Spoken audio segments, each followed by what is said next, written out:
The Indian Navy's guided missile destroyer, the INS Chennai, is now moving towards the vessel. Bharat में भोरे अरब में 3 जंगी बहरी जहाज तैनात कर दिए गए। एक जो हाईजैकिंग की वाकया हुआ है अरेबियन सी के अंदर, 15 इंडियंस उसके ऊपर थे कहा जाता है। और आपको पता है कि इंडियन नेवी ऑलरेडी अपने शिप्स जो है वो INS चेन्नई और ये जो है वो भेज चुकी हुई है।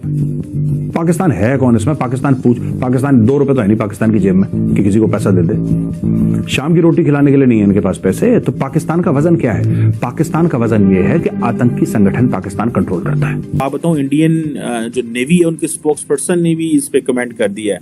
इंडियन नेवी का जो मिशन डिप्लॉयड है जो डिफरेंट जगहों पे, और उन्होंने इस मैरीटाइम जो इंसिडेंट हुआ है अरेबियन सी में जिसमें हाईजैकिंग हुई है उस पे दे हैव स्पोकन अप। और कहा जाता है कि 5 से 6 लोग इसके ऊपर मौजूद हैं जिन्हें आप मिलिटेंट्स कह। वाकयात के बाद तो बाकायदा एक जंग जो है वो छिड़ गई है। भारतीय नौसेना काफी एक्शन मोड में आ गई है।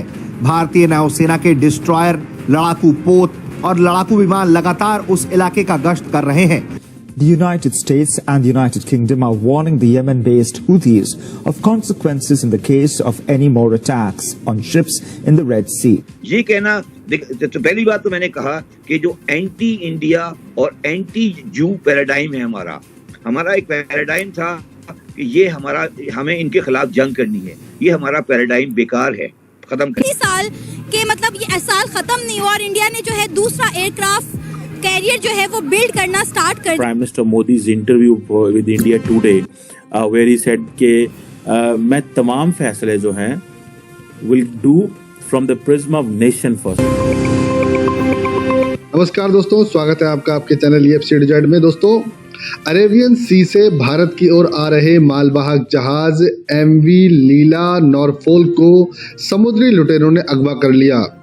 जी हाँ, उसमें 15 भारतीय चालक दल मौजूद थे, जिसकी सूचना पाने के बाद इंडियन नेवी ने तुरंत ही INS चेन्नई को उसकी रक्षा के लिए भेज दिया है।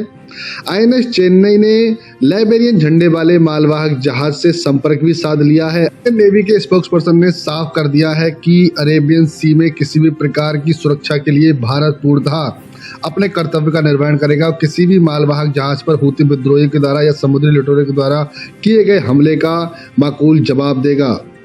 भारत की कार्रवाई के बाद यूनाइटेड किंगडम हो या फिर USA हो, उन्होंने भी प्रतिक्रिया दी है।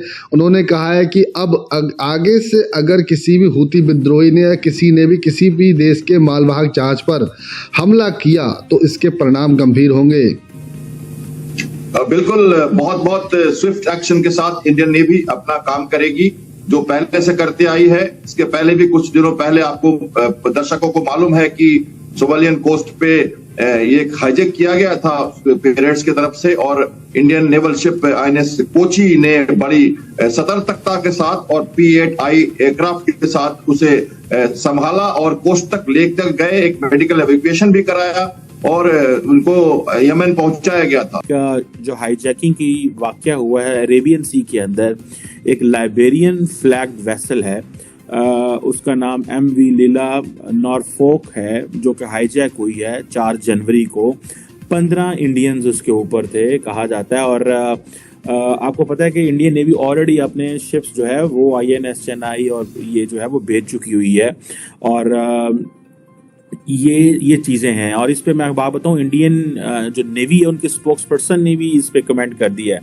इंडियन नेवी का जो मिशन डिप्लॉयड है जो डिफरेंट जगहों पे, और उन्होंने इस मैरीटाइम जो इंसिडेंट हुआ है अरेबियन सी में जिसमें हाईजैकिंग हुई है उस पे दे हैव स्पोकन अप। और कहा जाता है कि 5 से 6 लोग इसके ऊपर मौजूद हैं जिन्हें आप मिलिटेंट्स कह लें, जिन्हें आप आर्म्ड पर्सनल कह लें, जो भी आपने कहना है। अब ये कहा जाता है कि ये जो एक INS चेन्नई था जो इस इलाके में था उसको उन्होंने डाइवर्ट किया और डिप्लॉय किया मैरीटाइम सिक्योरिटी ऑपरेशन के हवाले से इस वेसल पे। और अब देखना ये है कि इंडिया इसमें क्या कर पाता है। और इंडियन नेवी ने अपने जो शिप्स हैं वो ऑलरेडी इस इलाके में भेजे हुए हैं। डिफेंस मिनिस्टर जो है राजनाथ सिंह साहब वो कह चुके हैं कि हम जिसे कहते हैं ना कि हम बदला लेंगे, हम उनको ढूंढ निकालेंगे, ये चीजें वो सारी की सारी ये कह चुके हुए हैं और ये कह रहे हैं। अब क्वेश्चन ये बनता है जो इस इंसिडेंट के हवाले से कि एक तो जैसे मैंने शुरू में आपको कहा कि अमेरिकन कॉन्टिन्यूसली एक ही चीज कह रहे हैं कि जो एक मल्टीनेशनल नेवल कोलिशन है जिसको ऑपरेशन प्रॉस्पेरिटी गार्डियन के नाम से इंडिया को इनवाइट किया गया ताकि हम जो यमनी होतीज के जो हैं उसमें आए। देखिए इंडियंस बड़े स्मार्ट हैं, they don't want to be get labelled with the Americans. ये मूव अफगान तालिबान की भी है, मैं आपको बात बताऊं आपको वो कैसे। Afghan Taliban said that we are not going to get any support from the United States for eliminating Al-Qaeda or Daesh. We will do it ourselves. वो कहते हैं क्योंकि अगर हमने ये किया तो there could be consequences for that for us. हमारे लिए उसके consequences हो सकते हैं। आजाद हुआ था तो इंडिया में एक सुई भी नहीं बनती थी और आज इंडिया ना सिर्फ हर चीज अपने मुल्क में बना रहा है बल्कि दूसरे मुल्कों को एक्सपोर्ट भी कर रहा है। इसी पर आज हम बात करेंगे पाकिस्तान के अवाम से कि 75 सालों में इंडिया कहां से कहां पहुंच गया और पाकिस्तान क्या कर रहा है, पाकिस्तान कहां पर एग्जिस्ट करता है। तो आइए इसी पर बात करते हैं पाकिस्तान की अवाम से। अब इसी साल के मतलब ये साल खत्म नहीं हुआ और इंडिया ने जो है दूसरा एयरक्राफ्ट कैरियर जो है वो बिल्ड करना स्टार्ट कर दिया। क्या कहेंगे इंडिया की कितनी बड़ी अचीवमेंट है कि वो एक के बाद एक चीज बनाने पर फोकस कर रहे हैं।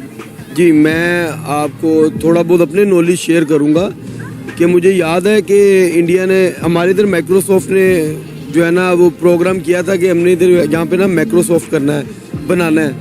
तो हमारे इधर तो वहाँ पे तब जो था वो बिजली का बड़े इशू थे, टेक्नोलॉजी के बड़े इशू थे। तो उन्होंने समझ लें कि हाफ बिल्ड जो है ना बिल्डिंग छोड़ दी, वो इंडिया मूव कर गए। वो वहाँ पे ये हुआ कि इंडिया ने उनको 3 साल का कॉन्ट्रैक्ट दिया। शॉर्टली आपको बता रहा हूँ उन्होंने उन 3 सालों में क्या किया, अपने जो नौजवान हैं, अपनी जो यूथ है, अपने जो लोग हैं उनको इतना तैयार कर लिया कि 3 साल बाद उनका जो है ना प्रोग्राम एक्सटेंड नहीं किया। उनको कहा आप अपना सामान उठाएं और वापस चले जाएं। ब्लैकमेल किया ना कि आप अपना सामान उठाएं वापस चले जाएं।